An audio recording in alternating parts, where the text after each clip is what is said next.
नमस्कार दोस्तों, आप सभी का हमारे YouTube चैनल में बहुत बहुत स्वागत है। ये है इकोनॉमिक्स क्लास 10th का चैप्टर 2 का सेकंड पार्ट। ऑलरेडी पहला पार्ट हम लोग कर चुके हैं। उसमें हमने सेक्टर्स ऑफ द इकोनॉमी को डिस्कस कर लिया है on the basis of activities. Broad division किया था प्राइमरी, सेकेंडरी और टर्शरी सेक्टर्स में। हमने ये भी देखा कि जीडीपी में शुरुआत में 1947 से 1973 तक अगर देखें, बेसिकली 1991 तक प्राइमरी सेक्टर का कंट्रीब्यूशन ज़्यादा रहता है, फिर उसके बाद डिक्लाइन होना स्टार्ट हो जाता है।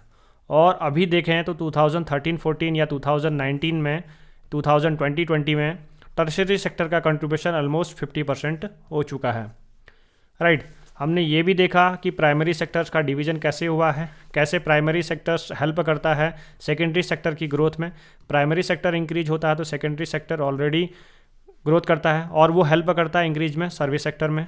उसके और भी कारण थे। हमने ये भी देखा कि यहाँ इंडिया के केस में हम लोग सीधा प्राइमरी सेक्टर से टर्शरी सेक्टर में, इसे सर्विस सेक्टर भी कहते हैं, उसमें जंप किया है। हमारा जो इंडस्ट्रियल सेक्टर है, जो सेकेंडरी सेक्टर हम लोग कहते हैं, वो अच्छे से ग्रो नहीं कर पाया।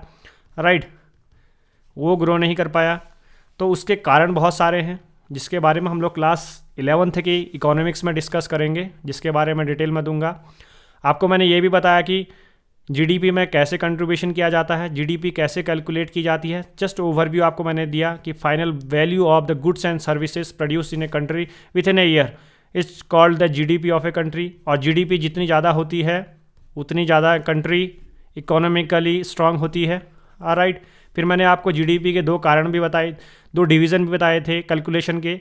उसमें पीपीपी मॉडल है, राइट, और दूसरा है नॉमिनल जीडीपी। मैंने ये भी बताया आपको कि नॉमिनल जीडीपी के हिसाब से जो हमारी इंडिया है 5th और 6th प्लेस में आती है। राइट, अराउंड 5th प्लेस में आ जाती है, ब्रिटेन को सरपास कर लेगी। $2.5 ट्रिलियन की हमारी इकोनॉमी है, मोर देन $2.75 ट्रिलियन की इकोनॉमी है।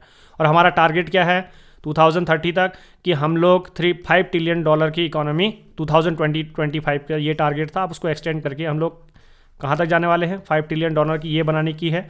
अब उसके लिए ज़रूरी क्या हो जाता है, हमारा सेकेंडरी सेक्टर इम्प्रूव होना चाहिए। अब सेकेंडरी सेक्टर तब इम्प्रूव होगा जब हमारा प्राइमरी सेक्टर बहुत ज़्यादा बूस्टअप हो जाएगा। राइट, इंडस्ट्रीज़ का डेवलपमेंट होगा। राइट, नई नई कंपनीज़ बनेंगी, FDI ज़्यादा आएगा, तो ये सारी चीज़ें देखने को मिलती हैं। हमने जॉब के बारे में बात करा था। राइट, अब हम लोग यहाँ पर नरेगा के बारे में हम लोग लास्ट लेक्चर में ऑलरेडी मैं बता चुका हूँ, अनस्किल्ड और स्किल्ड लेबर्स के बारे में बता चुका हूँ। हम लोग इसमें बात करेंगे, जो इस लेक्चर में है, हम बात करेंगे classification of the sectors, classification of the sectors on the basis of regulation. Regulation के बेसिस पे इकॉन की एक्टिविटी में हमने क्लासिफिकेशन कैसे किया। एक्टिविटी के हिसाब से तो हमने कर लिया, क्लासिफिकेशन रेगुलेशन के हिसाब से हम लोग उसको करेंगे ऑर्गेनाइज्ड और अनऑर्गेनाइज्ड सेक्टर में। राइट, ऑर्गेनाइज्ड और अनऑर्गेनाइज्ड सेक्टर को हम लोग के बेसिस पे हमने डिवीजन किया सेक्टर्स का। राइट, अब नाम से ही समझ पाया है ऑर्गेनाइज सेक्टर मतलब किसी के रेगुलेशन में आता होगा। राइट, ऐसा कोई भी एक्टिविटी या इंटरप्राइजेस जो गवर्नमेंट के द्वारा रेगुलेट किया है, उसके रूल्स के द्वारा रेगुलेट किया है, या गवर्नमेंट के एक्ट के अंदर या गवर्नमेंट में रजिस्टर्ड है, ऐसी सारी जो एक्टिविटीज़ आएंगी वो सारी किस में आएंगी, गवर्नमेंट, वो सारी आएंगी आपकी organise sector. Right, organise sectors ऐसे सेक्टर्स होंगे जो गवर्नमेंट रजिस्टर्ड होंगे। वो कंपनीज भी हो सकती हैं, आपके गवर्नमेंट डिपार्टमेंट भी हो सकते हैं, बैंक्स भी हो सकते हैं। राइट, ये सारी चीज़ें आपके ऑर्गेनाइज सेक्टर्स में आएंगी। अब यहाँ पर होता क्या है, सिंपल सी बात है, आपको रेगुलर बेसिस पे वर्क मिलेगा, जॉब की सिक्योरिटी मिलेगी, एम्प्लॉयमेंट आपका फिक्स रहेगा, वर्किंग आवर आपके फिक्स रहेंगे, एश्योर्ड जॉब्स मिलेंगी आपको, आपके मिनिमम वेजेस आपको मिले होंगे, जिसको आप DPSP के अंदर देखते हैं। राइट, DPSP के अंदर आर्टिकल 40 से 44 के बीच में देखते हैं आप लोग, सारे कुछ वेजेस से है। लेबर लॉस के रिगार्डिंग आपने बात कर रखी है। राइट, अभी आपने देखा होगा न्यूज में लेबर कोड आए थे, 4 लेबर कोड, जो बहुत सारे लेबर के लॉज होते थे। न्यूज किस तरह से न्यूज़पेपर को अपने स्टैटिक डाटा के साथ रिलेट करना आना चाहिए आपको, यही चीज़ें हैं आपको सिखाता है। अब ऑर्गेनाइज और अनऑर्गेनाइज सेक्टर मैं बताता हूँ आपको कहाँ आएगा। अभी हाल में ही रिसेंट में क्या घटना हुई है कि जो गिग इकोनॉमी है, स्विगी के वर्कर्स से हैं, राइट, उनको जॉब सिक्योरिटी चाहिए। राइट, वो कॉन्ट्रैक्ट बेसिस पे काम कर रहे हैं, स्विगी का ऐसा है, कोर्ट में केस गया है। राइट, ये सारी चीज़ें देखते हैं। तो वहाँ पर से क्वेश्चन क्या आएगा, गिग इकोनॉमी आएगा, कॉन्ट्रैक्ट आएगा, यहाँ पर आएगा ऑर्गेनाइज सेक्टर और अनऑर्गेनाइज सेक्टर और ऑर्गेनाइज सेक्टर की प्रॉब्लम्स क्या हैं, मेरिट्स और डिमेरिट्स क्या हैं। अगर आपको ऐसे लिखने पे आ गया इसमें तो कैसे लिखेंगे, यही चीज़ें आपको यहाँ से सीखनी है, राइट। मिनिमम पेमेंट होगा आपका, शॉप भी होती हैं वो भी ऑर्गेनाइज सेक्टर में आती हैं, गाइड। वो लाइसेंस लिया होता है उन्होंने, जितने भी शॉप ओनर्स होते हैं उन्होंने लाइसेंस लिया होता है। ऐसे जो शॉप्स होंगी जिन्होंने शॉप एंड एस्टेब्लिशमेंट एक्ट के अंदर लाइसेंस लिया होगा वो तो ऑर्गेनाइज सेक्टर के अंदर आएगा। कंपनीज फैक्ट्रीज के एक्ट के अंदर आएंगी, कंपनीज एक्ट 2013 का कंपनीज एक्ट है उसके अंदर रजिस्टर्ड होंगी। फैक्ट्रीज एक्ट होंगे, मिनिमम वेजेस एक्ट होंगे, यहाँ सारी चीज़ें अप्लाई। बेसिकली आपको यहाँ पर सिक्योरिटी मिलेगी, जॉब इंश्योरेंस मिलेगा, राइट, ये सारी चीज़ें मिलेगी। अब एडवांटेजेस क्या होंगे, यही सारी चीज़ें एडवांटेजेस होंगे। आपको जॉब की सिक्योरिटी मिले होगी, आपको वर्किंग आवर आपके फिक्स होंगे, अगर आपसे ज़्यादा काम कराया जाता है तो आपको ओवर टाइम मिलता है, ज़्यादा पैसा आपको मिलेगा, राइट। आपके पेड लीव्स आपको मिलती हैं, बिना पैसे के भी आपको मेडिकल लीव्स आपको मिलेंगी। अगर आप सिक हो जाते हैं तो आपको मेडिकल लीव्स मिलेगी, मेडिकल इंश्योरेंस आपको मिलता है, राइट। आपको हॉलीडेज, पेड हॉलीडेज आपको मिलती हैं, प्रोविडेंट फंड्स का है आपको, राइट।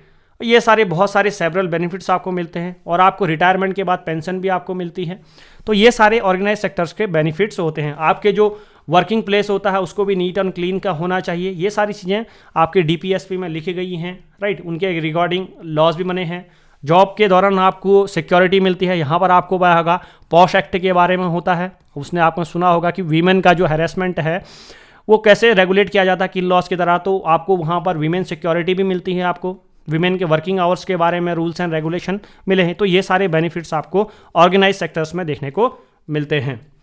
अब उसके बाद मैं बात करूंगा अनऑर्गेनाइज सेक्टर में। अनऑर्गेनाइज सेक्टर में क्या होगा, इसी का उल्टा हो जाएगा, सिंपल सी बात है। यहाँ पर क्या होंगे, वो गवर्नमेंट में रजिस्टर्ड नहीं होंगे, not registered bye the government, कोई लॉज कंपनीज के एक्ट में नहीं होंगे, राइट। सिंपल ये बात है, वो गवर्नमेंट के रेगुलेशन से पार चले जाएंगे। जैसे हो जाएंगे, अब मैं एग्जाम्पल आपको दे दूँ, जैसे हो जाएंगे आपके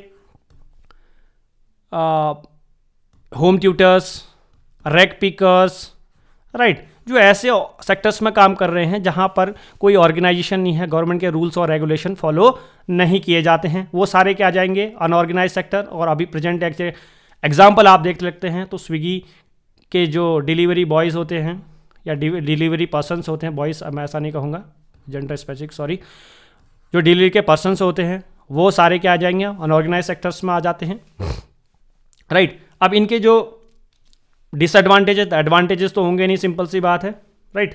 अनऑर्गेनाइज सेक्टर्स में तो डिसएडवांटेज ही होंगे।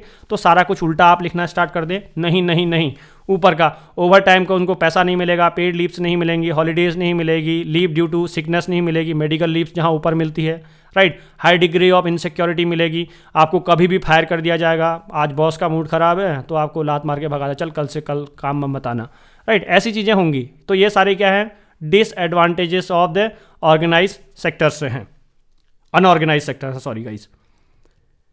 अब बात करते हैं हम लोग यहाँ पर, इसके बाद आता है आपका डिफरेंसेस। तो आप सारा कुछ ऊपर का जो लिखा है गाइस वही सारी चीज़ें आपने यहाँ पर नोट डाउन कर देनी है कि उसी का उल्टा लें। वहाँ पर जॉब सिक्योरिटी, वहाँ पर जॉब सिक्योरिटी नहीं है।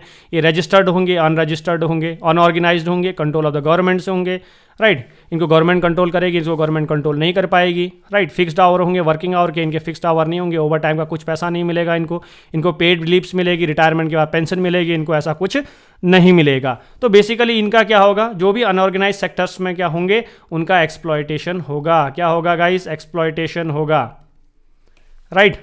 अब मैं एक चीज़ बता देता हूँ आपको, इंडिया की अगर हम बात करें तो यहाँ पर मोर पीपल्स किस में हैं, जो अनऑर्गेनाइज सेक्टर्स में काम करते हैं। किस में काम करते हैं, अनऑर्गेनाइज सेक्टर्स में काम करते हैं, वो ज़्यादा हैं in comparison to organise sectors. तो गवर्नमेंट काफ़ी ज़्यादा चिंतित रहती है, तो इसीलिए गवर्नमेंट काम भी कर रही होती है इसके लिए कि कैसे अनऑर्गेनाइज सेक्टर्स को रेगुलेट किया जा सकता है, मोर गवर्नमेंट के रेगुलेशन में लाया जाए, क्योंकि हमारी जो मोस्टली 60% पॉपुलेशन है वो अनऑर्गेनाइज सेक्टर्स में काम करती है। उसके बाद हम लोग बात करेंगे, ये था हमारा on the basis of regulation. अब बात करेंगे ओनरशिप के बेसिस पे डिवीजन। देखो, एक डिवीजन एक्टिविटीज के, दूसरा डिवीजन रेगुलेशन पे, तीसरा डिवीजन ओनरशिप के हिसाब से। अब ओनरशिप के हिसाब से हमने सेक्टर्स को दो पार्टी में डिवाइड किया है। पहला आपका आ जाएगा प्राइवेट सेक्टर, दूसरा आ जाएगा पब्लिक सेक्टर। अब प्राइवेट सेक्टर से तो समझ में आया, या तो इंडिविजुअल उसका ओनर होगा, कोई प्राइवेट आदमी होगा या ग्रुप ऑफ इंडिविजुअल हो सकते हैं। वो उसका फर्दर डिवीजन बाद में पढ़ेंगे हम लोग, वो उसका क्लास 11th में ये सारी चीज़ें दे रखी हैं। अगर दूसरा हम लोग पब्लिक है, जिसका ओनर क्या होगी, गवर्नमेंट हो सकती है, वो कंपनी भी हो सकती है या कोई डिपार्टमेंट भी हो सकता है। कंपनी में क्या हो सकती है, उसमें गवर्नमेंट की जो होल्डिंग होगी उसमें 50% से ज़्यादा शेयर्स की होल्डिंग होगी, राइट। इक्विटी उसकी 51% होगी, उससे ज़्यादा, राइट, उससे कम होती है तो प्राइवेट हो जाएगा, राइट। ओनरशिप के हिसाब से भी हमने देख लिया। तो प्राइवेट सेक्टर क्या होगी, ऐसे सेक्टर्स जो कंट्रोल किया जाएगा, मैनेज किया जाएगा, ओन किया जाएगा इंडिविजुअल के द्वारा या ग्रुप ऑफ इंडिविजुअल के द्वारा, राइट। जैसे example Hindustan lever, Tata iron steel, Bajaj auto, Patanjali, Colgate, many, जो जितने भी हो सकते हैं, आपको जितने भी कंपनीज आप देखते हैं वो सारी चीज़ें क्या आएंगी। अब एक आपका ये बहुत सारे अनऑर्गेनाइज सेक्टर्स का, अनअकैडमी, बाइजू, ये सारी चीज़ें क्या है, प्राइवेट सेक्टर्स में आते हैं। उसके बाद हम लोग बात करेंगे पब्लिक सेक्टर के बारे में, जिसके बारे में बताता हूँ कि गवर्नमेंट के द्वारा control, manage and owned by the government. Simple सी बात है, इसमें होता है Bharat heavy electrical limited, Sindri फ्लाइमेड, इंडियन रेलवेज, ये सारे कहता है, एविएशन, राइट। अभी तो आपने देखा होगा कि जो एयर इंडिया है उसको टाटा को बेच दिया। पहले क्या थी, वो एक गवर्नमेंट ओन्ड कंपनी थी, गवर्नमेंट के द्वारा रैकेट, वो पब्लिक सेक्टर में आती थी।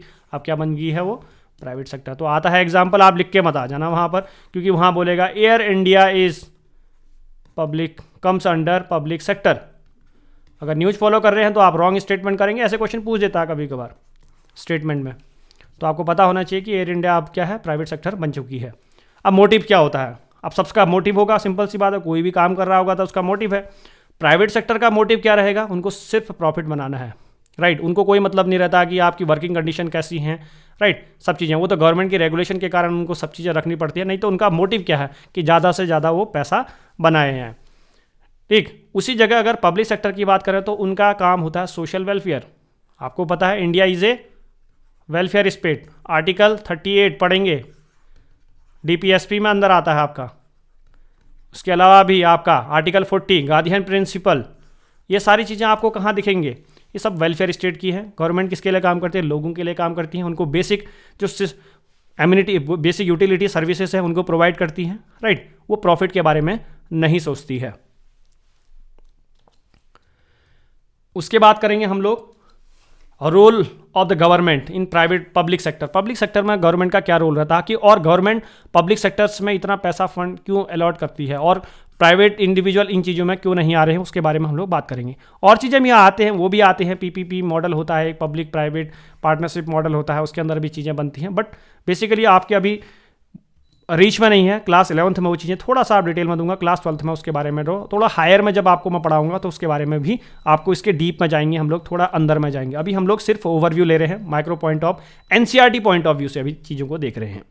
सबसे पहली बात है, गवर्नमेंट का रोल क्या है, इंफ्रास्ट्रक्चर का डेवलपमेंट करना। अब इंफ्रास्ट्रक्चर में डेवलपमेंट कर रही है तो क्या कर रही है गवर्नमेंट, मान लीजिए एक रोड बना रही है तो उसमें पैसा देगी। आप रोड तो एक प्राइवेट प्लेयर नहीं था, करोड़ों में पैसा लगता है, राइट। यहाँ से मान लीजिए यूपी लखनऊ से आपको दिल्ली रोड बनानी है लोगों के जाने के लिए, आप प्राइवेट आदमी के पास तो इतना पैसा होगा नहीं, राइट, ना ही उतना लोन में ला सकता है, तो गवर्नमेंट के पास ही उतना पैसा होगा तभी तो वो बनाती है। तो बड़ी बड़ी इन्वेस्टमेंट के लिए क्या है, गवर्नमेंट की ज़रूरत होती है, इसीलिए गवर्नमेंट इंफ्रास्ट्रक्चर्स में पैसा डालती है, राइट। इसमें power communication, transport, basic industries, right, ये सारी चीज़ें आती हैं गवर्नमेंट के द्वारा। अब इसके बेनिफिट्स क्या होते हैं, सिंपल सी बात है, एक तो प्राइवेट इंडिविजुअल के पास पैसा नहीं होगा, इतना नहीं कर सकता, लोगों को सर्विसेज प्रोवाइड करनी है, कनेक्टिविटी प्रोवाइड करनी है, इकोनॉमिक एक्टिविटीज़ को बढ़ावा देना है, राइट, प्राइस को स्टेबल रखना है। तो ये सारी चीज़ें में हेल्थ, जैसे हेल्थ सेक्टर, आप मान लीजिए हेल्थ सेक्टर में सारे प्राइवेट प्लेयर हैं तो क्या करेंगे, वो दाम अपने हिसाब से रेगुलेट करना स्टार्ट करेंगे, लोगों को अल्टरनेटिव मिलेगा तो कंपटीशन बढ़ेगा, कंपटीशन बढ़ेगा तो प्राइजेस कम होंगे। ऑफकोर्स ऐसा ही होता है, डिमांड एंड सप्लाई का रूल है इकोनॉमिक्स में, इतना याद रखें, डिमांड और सप्लाई का। डिमांड बढ़ेगी और सप्लाई कम हो जाएगी तो प्राइजेस इंक्रीज हो जाएंगे, राइट। और सप्लाई ज़्यादा इंक्रीज होगी, डिमांड कम है तो प्राइसेस क्या हो जाएंगे, डाउन हो जाएंगे। तो ये सारी चीज़ें चल रही होती हैं। अब दूसरी बात है गवर्नमेंट क्या, हमारी क्या है, गवर्नमेंट एक वेलफेयर स्टेट है, इंडिया एक वेलफेयर स्टेट है, तो बेसिकली वो बैकवर्ड एरियाज़ में बनाएगी। अब प्राइवेट प्लेयर तो नहीं बनाएंगे वहाँ पर, क्योंकि वो प्रॉफिट देखते हैं, वहाँ पर गवर्नमेंट क्या है, प्रॉफिट नहीं देखती है, लोगों को सर्विसेज प्रोवाइड करनी है, तो वहाँ पर इंडस्ट्रियल प्रोडक्शन वो करना स्टार्ट करेगी, ऐसी जगहों पर नेसेसरी चीज़ों की, राइट। वहाँ पर ट्यूबवेल खुलवाएगी और भी इंडस्ट्रियल काम करेगी, राइट। तो याद रखें कि गवर्नमेंट किसके लिए, डेवलपमेंट ऑफ इंफ्रास्ट्रक्चर, एम्प्लॉयमेंट के लिए कर रही है, बेसिक एम्यूनिटीज़, यूटिलिटी सर्विसेज उनको प्रोवाइड करनी है, बैकवर्ड एरियाज़ का डेवलपमेंट के लिए गवर्नमेंट ये सारे काम कर रही है, बेसिक फैसिलिटीज़ उसको प्रोवाइड करनी है, राइट। लोगों के पास पैसा नहीं होगा, स्कूल्स नहीं होगा, तो स्किल का डेवलपमेंट कैसे होगा, जीडीपी में ग्रोथ कैसे होगी, इकोनॉमी कैसे बूस्टअप होगी, कैसे हम $5 ट्रिलियन की इकोनॉमी बनेंगे, वो भी कैसे होगा, ये सारी चीज़ें गवर्नमेंट इसलिए करती है। अब देखिए, एक रोड बनाती है तो उससे क्या होगा, किस किस को जॉब मिली, आपको मैं बता देता हूँ। गवर्नमेंट ने एक रोड बनाई, रोड बनाने से क्या होगा, एक तो एम्प्लॉयमेंट जनरेशन हुआ, रोड में जो भी मटेरियल आ रहा है आपका, रेता, बजरी, ईंटा, अब इससे क्या होगा कि उससे रिलेटेड इंडस्ट्रीज भी, लोहा, आयरन इंडस्ट्रीज को हेल्प मिलेगी, राइट, कोल इंडस्ट्रीज को हेल्प मिलेगी, इलेक्ट्रिसिटी वाले को मिलेगी, इससे एसोसिएटेड देखो सारी चीज़ें मिलेंगी आपको यहाँ पर। आयरन स्टील को मिल गई, कोल को मिलेगी, सीमेंट इंडस्ट्रीज को मिल गई। अब इसके अलावा आसपास क्या आएंगे, घर बनने लग जाएंगे, रियल एस्टेट को फ़ायदा होगा। अब रियल एस्टेट को होटल्स बनेंगे तो लोग यहाँ आएंगे, तो टैक्सी वाले को जॉब मिलेगी। तो ये सारी चीज़ें हैं। तो अब इन सब से क्या हो रहा है, टोटल अगर देखें तो इकोनॉमी बढ़ रही है, इकोनॉमी ग्रोथ हो रही है। तो इकोनॉमी ग्रोथ होगी तो जीडीपी बढ़ेगी, जीडीपी ज़्यादा बढ़ेगी तो गवर्नमेंट को टैक्स ज़्यादा आएगा, और टैक्स ज़्यादा आएगा तो गवर्नमेंट क्या है, वेलफेयर स्कीम्स में और ज़्यादा पैसा लगाना स्टार्ट कर देगी। तो ये सारी चीज़ें होती है, कोरिलेटेड एक दूसरे से हैं। बेसिक अदर प्रॉब्लम्स क्या है, अब देखिए ये तो सारी चीज़ें हमने देखी, कि पॉजिटिव्स क्या हैं, कि गवर्नमेंट ये क्यों कर रही है। अब इसमें प्रॉब्लम्स भी हैं, राइट। अब प्रॉब्लम्स क्या होती हैं, आपको ये भी पता होना चाहिए कि आपने गवर्नमेंट ऐसा कर रही है, कॉजेज आपको पता चल गए हैं क्यों, राइट। अब गवर्नमेंट ने जो भी स्कीम्स ला रही है उसके रिलेटेड प्रॉब्लम्स भी तो होंगी, राइट। अब प्रॉब्लम कौन कौन सी है, यहाँ पर देखेंगे आपको माल न्यूट्रिशन की प्रॉब्लम है, राइट। अगर आपने अभी नेशनल फैमिली हेल्थ सर्वे आपने देखा होगा तो वहाँ पर वेस्टिंग का डाटा आया है, स्टंटिंग का डाटा आया है, वीमेन का सेक्स रेशियो जिसे बोलते हैं हम लोग, वो उसमें अपलिफ्टमेंट हुई है। ये सारी चीज़ें आप देखें, स्टंटिंग, माल न्यूट्रिशन, ये सारी चीज़ें प्रॉब्लम दे रही हैं। तो इसके रिलेटेड भी गवर्नमेंट क्या करेगी, स्कीम चलाएगी, पोषण अभियान, मिड डे मील, आपने ये सुना होगा सारी चीज़ें, राइट। फूड सिक्योरिटी, वो अभी पहला चैप्टर आप पढ़े होंगे तो उसमें फूड सिक्योरिटी के बारे में मैंने बता दिया है। फूड सिक्योरिटी होता है, पीडीएस सिस्टम के थ्रू इस चीज़ को साफ़ किया जा रहा है, अच्छे से माल न्यूट्रिशन की प्रॉब्लम को कंप्लीट किया जा रहा है, फोर्टिफाइड राइस को लाया जा रहा है। तो ये सारी चीज़ें क्या है, गवर्नमेंट क्या कर रही है। तो पीछे प्रॉब्लम क्या है, माल न्यूट्रिशन की है। हाई इन्फेंट मोर्टेलिटी रेट क्या होता है, अब इन्फेंट मोर्टेलिटी रेट पिछले वाले लेक्चर्स में मैंने समझा रखा है, बट आपको थोड़ा बता देता हूँ आपको मैं, कि एक मान लीजिए एक साल में 1000 बच्चे पैदा हो रहे हैं, तो उसमें से कितने बच्चे मर जा रहे हैं, मान लीजिए 44 बच्चे मर जा रहे हैं, तो इन्फेंट मोर्टेलिटी रेट उस स्टेट का क्या हो गया, 44 हो गया। और ये क्या होना चाहिए, कम होना चाहिए। 1000 बच्चे पैदा हो रहे हैं तो एक भी बच्चा ना मरे, तो इन्फेंट मोर्टेलिटी रेट क्या होगा, अच्छा होगा। जितना कम बच्चे मरे होंगे तो अच्छा होगा, उतना ही वो एरिया क्या हो जाएगा, डेवलप्ड कहलाएगा, right. Unsafe drinking water, sanitation, clean environment, ये सारा कुछ क्या है। अब यहाँ पर से ये चीज़ें देखेंगे तो क्या है आपका, safe drinking water, clean environment क्या है, हमारे फंडामेंटल राइट हैं, आर्टिकल नंबर 21, राइट। पॉलिटी अगर आप देखेंगे तो ये सारी चीज़ें आपको मिलेंगी। और गवर्नमेंट काम क्यों कर रही है, क्योंकि उसको फोर्स किया गया है कॉन्स्टिट्यूशन के द्वारा, उसको करना है भैया, नहीं करेगी तो वोट नहीं देंगे आप लोग, सरकार कैसे बनेगी, राइट। तो यहाँ पर क्या है, अनसेफ, अब तो जल शक्ति मिनिस्टर क्या था, हर घर में नल से पानी, आपने सुना होगा, मोदी गवर्नमेंट के द्वारा बहुत सारी स्कीम चलाती हैं, राइट। इन्फेंट मोर्टेलिटी के लिए नेशनल फैमिली हेल्थ सर्वे, उसके लिए पीडीएस सिस्टम को और अच्छा कर रही है, फोर्टिफाइड राइस ला रही है, राइट। हेल्थ सर्विसेज को अच्छा कर रही है, इंश्योरेंस स्कीम चल रही है, प्रधानमंत्री जन आरोग्य स्कीम्स होगी, प्रधानमंत्री जन धन योजना, ये सारी चीज़ें क्यों चल रही हैं, इसी कारण से, क्योंकि पीछे बैकड्रॉप में ये सारी प्रॉब्लम चल रही हैं और इसके लिए गवर्नमेंट काम कर रही हैं। और यही चीज़ों को आपको प्रॉब्लम पता है तो सॉल्यूशन लिखने में भी आपको टाइम नहीं लगेगा, और जो भी गवर्नमेंट के द्वारा जो स्कीम चलाई जा रही हैं उनको भी पढ़ने में आपको टाइम नहीं लगेगा, और याद करने में भी आपको क्रैम नहीं करना पड़ेगा, चीज़ें आपको ईजिली समझ में आ जाएंगी। तो गाइस ये लेक्चर कंप्लीट होता है आपका चैप्टर नंबर 2 इकोनॉमिक्स का, क्लास 10th का। अब हम लोग करेंगे क्लास 10th का 3rd चैप्टर, जिसको मैं कल अपलोड कर दूंगा, राइट। तब तक के लिए धन्यवाद। और बेसिकली आपको मैं लास्ट में बता रहा हूँ, अगर आपको ये नोट्स चाहिए, इस चैप्टर के नोट्स चाहिए, तो आप बेसिकली इस नंबर पे कॉल करिए 7505134891। वन टाइम पेमेंट है, लाइफ टाइम। इसको आपको 6th से 12th हर सब्जेक्ट, एनसीईआरटी के जो भी सब्जेक्ट हैं वो सारों के नोट्स आपको मिल जाएंगे, और हायर डिटेल्स आपको लेनी है तो इसके बारे में बात कर लीजिएगा। यूपीएससी की अगर आपको कंप्लीट प्रिपरेशन करनी है तो आपको इसी नंबर पर कॉल करना है, और यहाँ से भी सिर्फ 2599 में, या आई थिंक सो ऐसे ही 299 रुपीज़ में है, जो कंप्लीट 1 ईयर का पैकेज है, आपको इसमें पूरा कंप्लीट यूपीएससी की प्रिपरेशन करवाई जाती है। इसमें ऑलरेडी हमारे 18 स्टूडेंट जो हैं वो यूपीएससी प्रीलिम्स को क्वालिफाई कर चुके हैं, तो आप भी ज्वाइन कर सकते हैं। बहुत ही मिनिमम प्राइजेस में आपकी यूपीएससी प्रिपरेशन को कंप्लीट करवाया। इसमें नोट्स भी आपको प्रोवाइड किए जाते हैं। Thank you so much. जय हिंद, जय भारत।